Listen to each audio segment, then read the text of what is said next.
অস্ত্রসহ কিশোর গ্যাংয়ের ৩ সদস্যকে গ্রেফতার করেছে খুলনা মেট্রোপলিটন পুলিশের সদস্যরা। বুধবার ভোরে নগরীর শেরে বাংলা রোডের পুরাতন নির্বাচন অফিসের বিপরীতে হিমু লেনের ভিতরে ডাকাতির প্রস্তুতিকালে তাদেরকে গ্রেফতার করা হয়।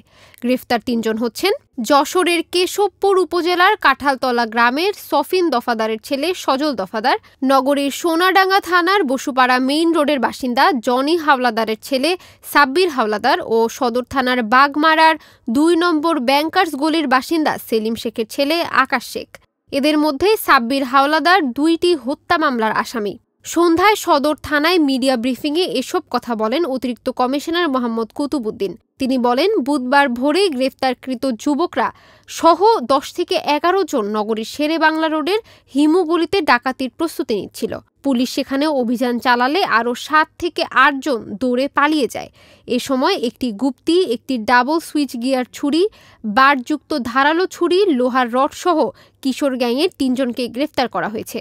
তিনি আরও জানান, প্রাথমিক জিজ্ঞাসাবাদে তারা বিভিন্ন জায়গায় অপরাধজনক ঘটনার সঙ্গে তাদের জড়িত থাকার গুরুত্বপূর্ণ তথ্য প্রকাশ করেছে।